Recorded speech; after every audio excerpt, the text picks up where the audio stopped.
शेवट आज आम्ही करणार होतो त्यावेळेस मी पत्रकार मित्रांना असं सांगितलेलं होतं की उद्या आमच्या सगळ्या आढावा बैठका संपल्यानंतर गेले 2 दिवस वेगवेगळ्या इलेक्ट्रॉनिक आणि प्रिंट माध्यमामध्ये जे काही चर्चा चाललेली आहे त्याची पूर्णपणे माहिती घेऊन मी आपल्याशी बोलीन. तर त्याच्या आणि माझी काही भूमिका आहे ती स्पष्ट करीन. आपल्याला सगळ्यांना माहिती आहे की मी पहिल्यांदा तुमच्याशी बोललो त्यावेळी स्पष्टपणे सांगितलेलं होतं आजपर्यंतच्या माझ्या गेल्या 35 वर्षाच्या राजकीय जीवनामध्ये मी कधी नियम सोडून कुठलं काम त्या ठिकाणी केलेलं नाही. मागे माझ्यावर 2009-10 आरोप झाले परंतु ते आरोप कुठेही सिद्ध झाले नाही. त्याच्यात अनियमितता होती, श्वेतपत्रिका काढली हेही आपल्याला सगळ्यांना ज्ञात आहे. परंतु त्याच्यामध्ये मधून एक कॉमेंट्स करून त्याच्यात टार्गेट करण्याचा प्रयत्न करतात. या व्यवहारामध्ये देखील मला अजिबात काही माहिती नव्हतं. माहिती असतं तर मी लगेच सांगितलं असतं हो मला विचारून ते व्यवहार झालेला आहे. आणि मी कुणालाही माझ्या जवळच्या घरातल्या नातेवाईकांनी माझ्या मुलांनी माझ्या जे कोणी जवळचे सहकारी असतील यांनी कुणी जरी व्यवहार केला किंवा काही गोष्ट केली तर त्यांना मी सांगत असतो की संपूर्ण गोष्ट कायद्याच्या नियमाला धरूनच त्या ठिकाणी केली पाहिजे. आता या व्यवहारामध्ये मी जी माहिती घेतली त्याच्यामध्ये चर्चा मोठ्या प्रमाणावर सुरू झाल्यावर आपल्या राज्याचे मुख्यमंत्री नागपूरला होते त्यावेळेस मी त्यांच्याशी फोनवर संपर्क साधला आणि मी त्यांना सांगितलं जरी माझ्या घरातल्या जवळच्यांशी संबंधित असणारा हा विषय असला तरी तुम्ही राज्याचे प्रमुख आहात, तुम्हाला जे काही नियमाप्रमाणे करावं लागेल त्याची चौकशी करावी लागेल. काय तुमच्या मनामध्ये समिती नेमायची असेल जे काही करायचं असेल कारण आपण एवढ्या मोठ्या राज्याचं नेतृत्व करतात ते करा. मला माझा त्या गोष्टीला पाठिंबाच राहील. कारण शेवटी वस्तुस्थिती आरोप करणं सोपं असतं परंतु त्या आरोपातली वस्तुस्थिती काय आहे हे जनतेला कळणं देखील तितकंच महत्वाचं असतं. याबद्दलची माहिती घेतल्यानंतर तुमच्या लक्षात येईल की ह्या व्यवहारामध्ये 1 रुपया पण दिला गेला नाही. तरी मोठे मोठे आकडे सांगितले, मोठ्या मोठ्या गोष्टी सांगितल्या गेल्या आणि विरोधकांनी पण आम्हाला वेगवेगळ्या पद्धतीनं टार्गेट करण्याचा प्रयत्न केला. साहजिकच आहे विरोधक त्याचा बदनाम म्हणजे आम्हाला टार्गेट करण्याचा प्रयत्न करणार तो त्यांचा अधिकार आहे. त्या खोलात मला जायचं नाही. परंतु मला आज संध्याकाळी कळालं की ह्यामध्ये ते जे काही डॉक्युमेंट झालेले होते ते सगळे कॅन्सल करण्यात आलेले आहेत. जो काही व्यवहार झालेला होता तो कॅन्सल करण्यात आलेला आहे.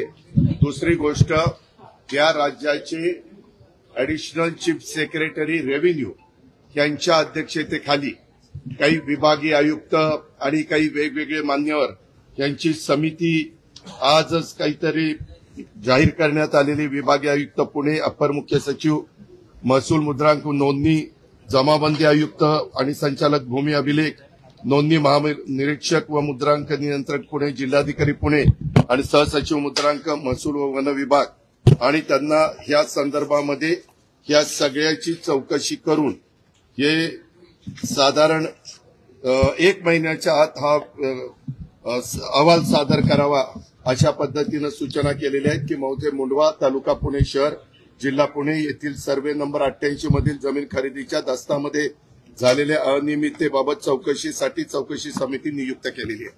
तिने पण पारदर्शकपणे काम करावं.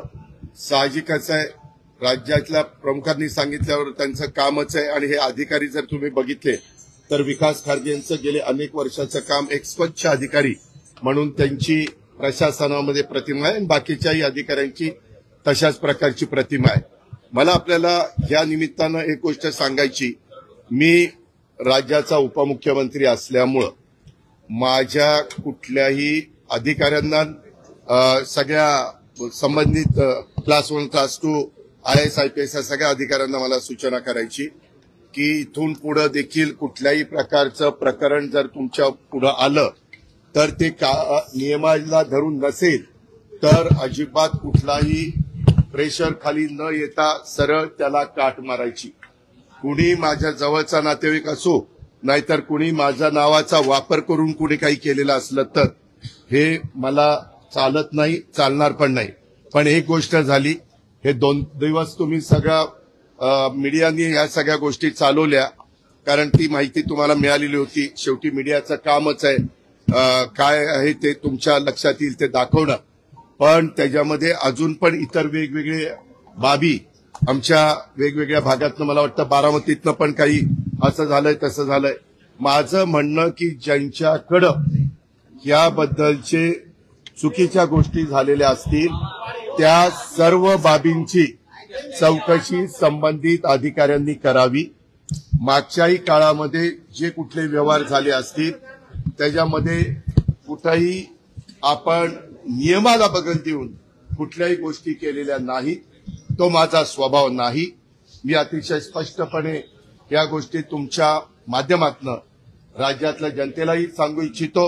आणि गेले 2 दिवस ह्याच्याबद्दल जे काही बातम्या आल्या आणि त्याच्यातून माझ्याबद्दल गैरसमज झालेला असेल तर त्यांनाही याबद्दल अतिशय स्पष्टपणे मी सांगू इच्छितो. आणि यामध्ये एकही पैशाचा व्यवहार झालेला नाही.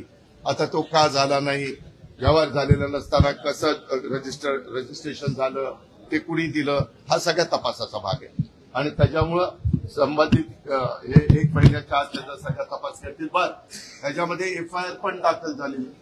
त्याच्या संदर्भामध्ये मला कळलं 2 पोलीस स्टेशनला FIR दाखल झाल्या. अशा पद्धतीनं त्याच्यामुळं पोलिसांचं काम करणार, त्याच्यात पण कुणाला राजकीय हस्तक्षेप करण्याचं कारण नाही. पूर्णपणे पारदर्शकपणे ह्याची सगळ्याची चौकशी झाली पाहिजे. आणि दूध का दूध, पाणी का पाणी, हे सगळं पुढे तुम्हाला टार्गेट केलं जात आहे का? टार्गेटेड आहात का? तुम्हाला टार्गेट केलं जात आहे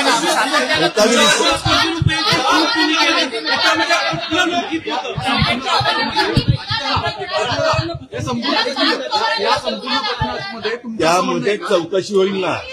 कुणी कुणाची फसवणूक केली आणि कुणी चुका केल्या त्याबद्दलची सगळी चौकशी होईल. कुणी सांगितल्यामुळे हे घडलं, कुणाचे फोन गेलेले होते, कुणी त्याच्यामध्ये दबाव आणलेला असेल तर दबाव आणला होता का, आणला होता तर कुणी आणला होता, आणला नव्हता तर मग कुणी अधिकाऱ्यांनी असं कसं केलं, ह्या सगळ्या गोष्टी चौकशी समिती पुढे.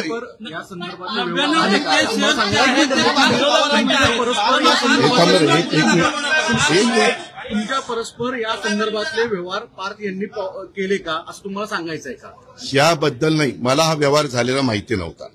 सागर, मी तुला स्पष्टपणे सांगतो, माहिती असता तर मी तुम्हाला आधीच सांगितलं असतं हो या व्यवहारात मला माहिती आहे.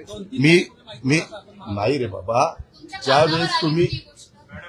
ज्यावेळेस कधी कुणी काही चर्चा करतं, हे कुठल्याही व्यवहाराचे असो, कुठलाही व्यवहार कुणी मला विचारलं तर मी सांगतो जे काही नियमाप्रमाणे असेल ते करा. नियमाच्या बाहेर जाऊन कुणी केलेलं मला त्या ठिकाणी चालणार नाही. मी आज दुपारी माझ्या ऑफिसच्या प्रत्येक अधिकारी जे आहेत त्यांनाही विचारलं की तुम्ही DCM ऑफिसमधनं कुणाला फोन करून दबाव आणला का? कुणीही त्याचा दबाव आणलेला नाही. या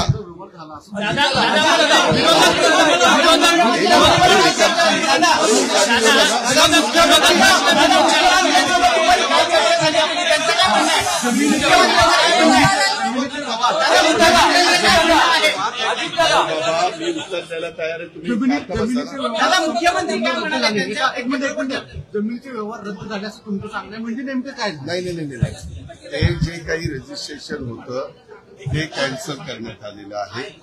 त्याच्यामध्ये आता ते रजिस्टर ऑफिसला काय तिथं सादर केलं मला एवढीच माहिती मिळाली. हे सगळं रद्द करण्यात आलेलं आहे. आता त्याच्याबद्दलचं काय कागदपत्र दिली, कारण मी त्यांना तर इथं येऊन आतापर्यंत आम्ही सगळेजण तो आढावा घेत होतो, परंतु मला एवढी न्यूज कळालेली आहे की तिथं नोंदणी कार्यालयामध्ये जाऊन हे सगळं झालेले डॉक्युमेंट्स रद्द करण्याच्या संदर्भामध्ये ॲफिडेव्हिट का काहीतरी ऐका ना.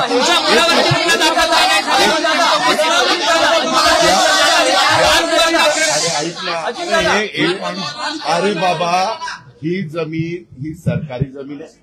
सरकारी जमिनीचा व्यवहारच होऊ शकत नाही. ही पूर्वीची महारवतनाची जमीन आहे. या अशा अनेक गोष्टी पुढे आलेल्या आहेत. त्याच्याबद्दलच ACS रेव्हेन्यू आणि त्यांची टीम ही चौकशी करणार आहे. मग असं असताना इथं रजिस्ट्रेशन झालं कसं, कुणी केलं, कोण त्याला जबाबदार आहे, या सगळ्या गोष्टी त्याच्या ठिकाणी होतील. आणि त्याच्यामध्ये मला वाटतं 3 लोकांच्यावर एफआयआर मध्ये नावं टाकली गेलेली आहेत. त्यांची पण चौकशी केली जाईल. काही जणांनी विचारलं की बाबा त्या कंपनीमध्ये पार्थ पवार असताना त्यांना कसं काय त्यांचं नाव टाकलं गेलं नाही. तर मला माहिती अशी मिळाली की रेव्हेन्यू मिनिस्टर चंद्रशेखर बावनकुळे साहेबांनी सांगितलं की जे ऑफिसला आलेले होते त्या ऑफिसला येऊन ज्यांनी सह्या केल्या त्यांच्यावर एफआयआर दाखल केलेला आहे.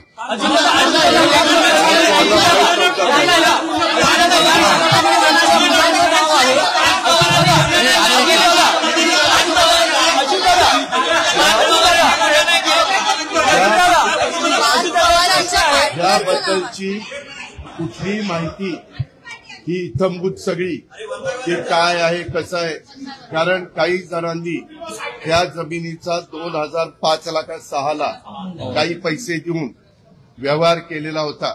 त्याच्या संदर्भामध्ये पार्थच्या कंपनीला किंवा पार्थ आणि त्याचा जो काही सहकारी आहे दिग्विजय पाटील त्यांना कुणालाही जास्त त्याच्यातली माहिती नव्हती असं त्यांच्या बोलण्यात आलेलं आहे.